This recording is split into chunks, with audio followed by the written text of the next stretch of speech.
육도, 용도, 왕익. 무왕이 태공에게 물었다. 왕이 군대를 통솔하면은 수족과 날개 같은 신화가 있어야 위엄과 권위를 세울 수 있는데 그러려면 어떻게 해야 합니까? 태공이 말했다. 모든 군대의 움직임은 장군의 명령으로 합니다. 그 명령을 실행하려면 한 가지 방법으로는 안 됩니다. 부하의 능력 따라 직무를 주고 각자의 장점을 보고 등용하되 시기와 상황에 따라 바꿔가며 이로써 기율을 세웁니다. 장수에게는 수족 같고 날개 같은 부하가 72명 있어서 천도에 대응해야 합니다. 규정대로 다양하게 갖추고 명령과 이치를 파악해야 합니다. 특수한 능력이나 기술이 있는 자도 있어야 만사가 해결됩니다. 무왕이 말했다. 그 세목을 듣고 싶습니다. 태공이 말했다. 신복을 한 사람 둡니다. 전략을 수립하고 응급 상황에 대처하며 천문을 관측하여 이변을 해소합니다. 모든 계획과 책략을 총괄하여 백성의 생명을 보존합니다. 지략 있는 5사람을 둡니다. 이들은 아군의 안전을 위하며 사전에 변화를 예측하고 행동이나 재능을 평가합니다. 상보를 분명히 하고 관직과 지위를 주며 잘못과 의혹을 밝히는 등 가부를 결정합니다. 천문에 통달한 3사람을 둡니다. 이들은 별의 현상과 역법을 보고 바람의 방향이나 기후를 살핍니다. 계절과 일자를 추정하고 시기와 일자의 기륭을 예측합니다. 천재지변을 살피고 백성들 마음의 기밀을 파악합니다. 땅의 형세에 능통한 3사람을 둡니다. 이들은 군대의 진퇴 형세를 파악하고 해로움과 유리함을 판단합니다. 멀고 가까움, 지세의 험난함과 평탄함, 물의 깊이나 산의 험준함을 조사해서 지형의 이로움을 잃지 않도록 합니다. 병영법에 밝은 9사람을 둡니다. 이들은 형세의 같고 다름을 논하고 전투의 승패, 병기의 선정, 군법을 위반한 자를 처리합니다. 군량수송관 4사람을 둡니다. 이들은 음식의 필요량을 계산하고 예비 식량을 비축하며 군량의 수송로를 확보합니다. 곡물을 운반하고 군대의 양식이 부족하지 않도록 합니다. 전술에 뛰어난 4사람을 둡니다. 이들은 재능과 역량이 있는 병사를 골라 무기나 갑주 등에 관해 논하고 바람이나 번개처럼 기습 공격하되 적이 알지 못하게 합니다. 정탐조 3사람을 둡니다. 깃발이나 북동을 감추고 눈과 귀를 밝게 하여 신분증을 위조합니다. 구령을 거짓되게 하여 몰래 오가면서 귀신처럼 나타났다 사라집니다. 수족 같은 4사람을 둡니다. 이들은 힘든 일을 책임지고 참호를 구축하거나 성벽이나 보루를 정비하는 등 수비에 만전을 기합니다. 말재주가 뛰어난 3사람을 둡니다. 부족함을 보완하고 지나침을 수습하며 빈객을 잘 접대하고 적과의 논의를 조정하여 문제나 분쟁을 해결합니다. 권모에 능한 3사람을 둡니다. 이들은 교묘한 계책을 세우고 특이한 수단을 만들어 남이 알아채지 못하도록 무한히 변화하는 계책을 시행합니다. 귀와 눈 같은 7사람을 둡니다. 이들은 여러 곳으로 다니면서 소문을 들으며 추이를 살펴보고 각 지역의 선비들과 군대 내부의 동태를 관찰합니다. 이빨과 발톱 같은 5사람을 둡니다. 이들은 군사력과 무용을 고양하고 삼군을 독려하며 위험을 무릅쓰고 적의 예봉을 공격하며 망설이거나 이것저것 따지지 않습니다. 날개와 같은 4사람을 둡니다. 그들은 군의 명성을 빛나게 해서 먼 나라까지 울려 퍼지게 합니다. 사방의 국경을 흔들어 놓아 적의 투지를 약하게 합니다. 설득을 잘하는 8사람을 둡니다. 이들은 적의 내우나 변화를 엿보아 언설로 상대방을 동요하게 합니다. 적의 의향을 관찰해서 첩자 활동을 합니다. 술수를 잘하는 두 사람을 둡니다. 이들은 거짓과 기만을 주특기로 해서 귀신을 불러 사람들의 마음을 미혹시킵니다. 의약을 잘 다루는 세 사람을 둡니다. 갖가지 약을 제조해서 상처를 치료하고 모든 병을 고쳐줍니다. 회계를 두 사람 둡니다. 전군의 진영 보루와 양식의 많고 적음, 재화의 출입을 계산합니다. 논장, 무왕이 태공에게 물었다. 장수에 대한 평가는 어떻게 합니까? 태공이 말했다. 장수에겐 5미덕과 10개의 과오가 있습니다. 무왕이 말했다. 그 제목을 듣고 싶습니다. 태공이 말했다. 5가지 미덕이라는 것은 용기, 지혜, 어짐, 신의, 충성입니다. 용기가 있으면 범하지 못합니다. 지혜가 있으면 혼란스럽게 못합니다. 어진 마음이 있으면 사람을 아낍니다. 신의가 있으면 남을 속이지 않습니다. 충성스러우면 두 마음을 갖지 않습니다. 10가지 과오라는 것은 용감하지만 죽음을 가벼이 여기는 자, 성급히 속단해버리는 자, 탐욕스럽게 이익을 생각하는 자, 마음이 약해서 결정을 못하는 자, 지략이 있지만 겁이 많은 자, 신의는 있으나 아무나 믿는 자, 청렴하지만 남을 용서하지 않는 자, 지혜는 있으나 마음이 느슨한 자, 강직하다 보니 자기 뜻대로 하는 자, 나약해서 남에게 맡겨버리는 자입니다. 용감해서 죽음을 가벼이 여기면 자폭할 수 있습니다. 성급하여 속단하기를 좋아하면 지구전에 당합니다. 탐욕스러워 이익에 밝은 사람은 뇌물을 먹을 수 있습니다. 마음이 약해서 결정을 못하면 피곤하여야 됩니다. 지략이 있으나 겁이 많은 사람은 앞뒤 꼼짝 못하게 됩니다. 신에는 있지만 아무나 믿는 사람은 거짓말에 당합니다. 청렴해서 남을 용서하지 못하면 모욕을 당할 수 있습니다. 지혜가 있지만 마음이 느슨하면 기습당할 수 있습니다. 강직하다 보니 자기 뜻대로 하면 받드는 척만 합니다. 나약해서 남에게만 맡기는 사람은 속임 당할 수 있습니다. 그러므로 군대란 국가의 대사며 존망의 근원이니 그 운명은 장수에게 달렸습니다. 장수는 국가를 보조하므로 옛 선왕도 중요하게 여겼습니다. 장군 임명은 신중하지 않으면 안 됩니다. 그러므로 전쟁에서 양쪽이 다 이기는 일이란 없다. 또 양쪽이 다 지는 일도 없다고 합니다.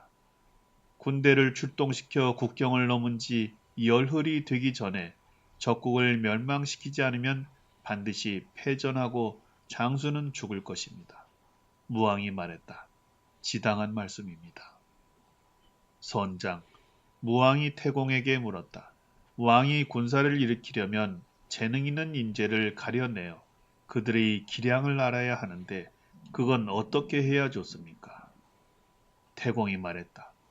그들의 외모에는 4명과 다른 15개의 유형이 있습니다. 현명한 듯 하지만 어리석은 자, 선량한 듯 하지만 도둑질하는 자, 공손한 듯 하지만 태만한 자, 겉은 신중한 듯 하지만 속은 불성실한 자, 똑똑한 듯이 보이지만 무능한 자, 맑은 듯 보이지만 진실성이 없는 자, 지모가 있는 듯 하지만 결단력이 없는 자, 과감한 듯이 보이지만 무능한 자, 성실한 듯이 보이지만 믿을 수 없는 자, 모자란 듯이 보이지만 도리어 충실한 자, 궤변을 일삼지만 효과를 거두는 자, 용감한 듯이 보이지만 겁쟁이인 자, 엄숙한 듯이 보이지만 남과 잘 어울리는 자, 엄격한 듯이 보이지만 정성스러운 자, 위세가 허약하고 외모도 볼품없지만 다른 나라에서 못 가는 곳이 없고 하지 못하는 일이 없는 자입니다.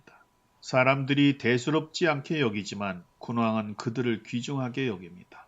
보통 사람은 알 수 없지만 뛰어난 지혜를 갖춘 사람이 아니면 그 능력의 끝이 보이지 않습니다.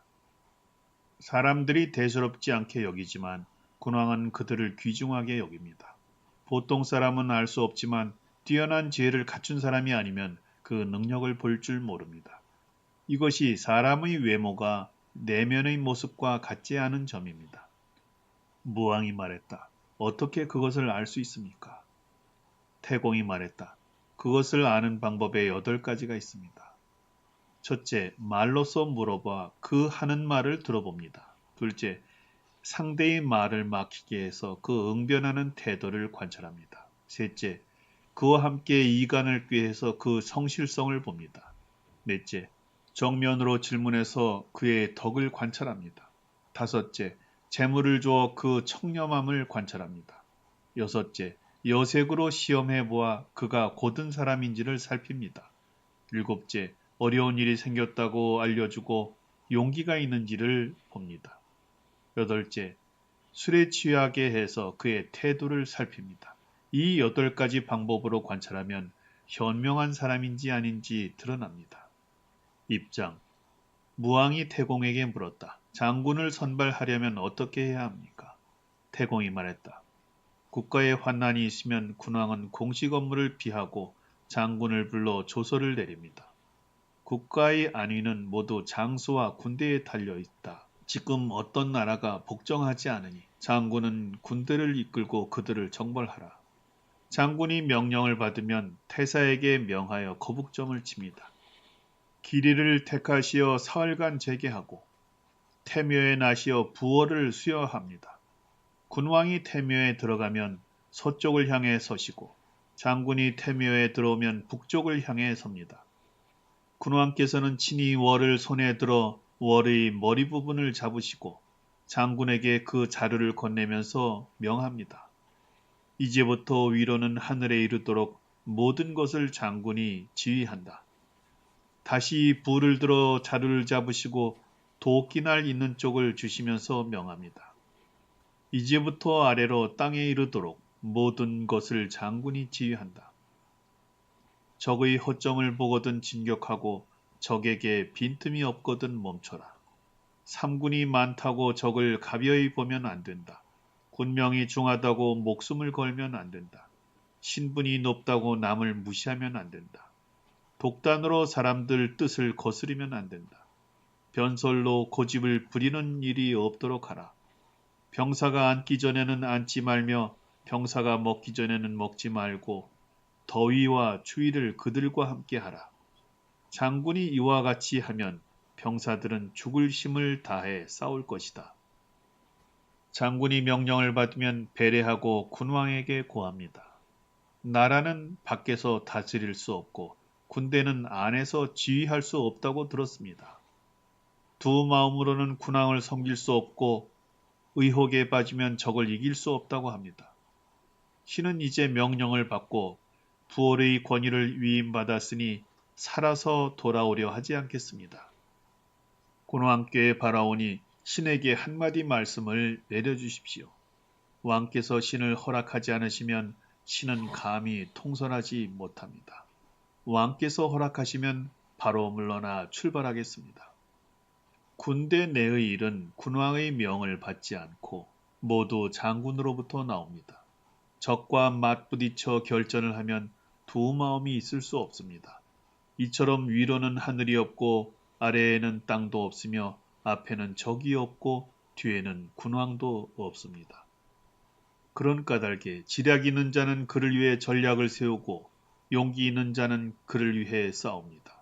기상이 하늘을 찔러 달리는 말처럼 신속하다 보니 창칼이 날이 닿기도 전에 적은 항복하게 됩니다. 밖으로는 전쟁에 승리하고 안으로는 공을 세웁니다. 장교는 승진하고 병사는 상을 받으니 백성들은 기뻐하고 장군은 허물이 없게 됩니다. 이렇게 해서 비와 바람도 때맞춰 적당하고 오곡은 풍성하게 결실을 맺으며 국가는 평안하게 됩니다. 무왕이 말했다. 좋은 말씀입니다. 장위, 무왕이 태공에게 물었다. 장수는 어떻게 해야 권위가 서고 어떻게 해야 지혜로우며 어떻게 해야 금령이나 명령이 집행됩니까? 태공이 말했다. 높은 사람이라도 징계하여 권위를 세우고 낮은 사람이라도 상을 주어 지혜를 보이며 벌을 타당하게 하면 금령 명령이 집행됩니다. 한 사람을 죽여 전군이 두려워할 만한 자는 죽이고 한 사람 상을 주어 모든 사람이 기뻐할 만하면 상을 줍니다. 죽이는 일은 대단한 사람일수록 효과적이고 상 주는 일은 미천한 사람일수록 효과적입니다. 사형이 요직의 고관에게까지 미친다는 것, 이는 형벌이 상급자에게도 미칠 수 있다는 겁니다. 상이 하찮은 사람에게까지 이른다는 것, 이는 상이 하급자에게까지 이른다는 겁니다. 형벌이 윗자리에 있는 자에 미치고 상훈이 아랫자리 사람에게 미친다는 것은 곧 장군의 권위가 행해지고 있다는 겁니다. 여군, 무왕이 태공에게 물었다. 나는 전군의 병사들이 성을 칠 때에는 앞다투어 오르고 벌판 전투에서는 앞다투어 진격하며 퇴각 신호에 분개하고 진군 신호에 기뻐하게 하고 싶은데 그렇게 하려면 어떻게 해야 합니까? 태공이 말했다. 장군에게는 세 개의 승리 방법이 있습니다. 무왕이 물었다. 그 내용을 듣고 싶습니다. 태공이 말했다. 장군이 겨울에 가죽옷을 입지 않고 여름에 부채를 들지 않으며 비가 와도 우산을 받지 않으면 예를 지키는 장군이라 합니다. 장군 자신이 예를 지키지 않으면 병사의 축구 도움을 모릅니다. 험악한 산길을 나서거나 진흙길을 지날 때 장군이 먼저 내려 걸어가면 힘이 있는 장군이라고 합니다. 장군 자신이 힘든 일을 하지 않으면 병사들의 수고와 괴로움을 모릅니다. 전군의 야정지가 정해진 뒤에 장군이 숙사로 들어가고 식사가 다 준비된 뒤에 장군이 식사를 하며 군 내의 누구도 불을 피우지 않을 때 장군도 불을 피우지 않으면 절제하는 장군이라고 합니다. 장군 자신이 절제하지 않으면 병사들이 굶주리는지 아닌지 알 수 없습니다.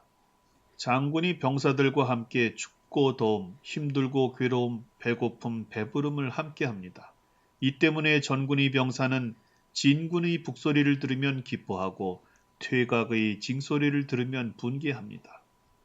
높은 성벽이나 깊은 못에서 화살과 돌이 내리퍼부어도 병사들이 다투어 성벽을 오르고 번득이는 칼날이 부딪히는 데를 앞다투어 뛰어듭니다.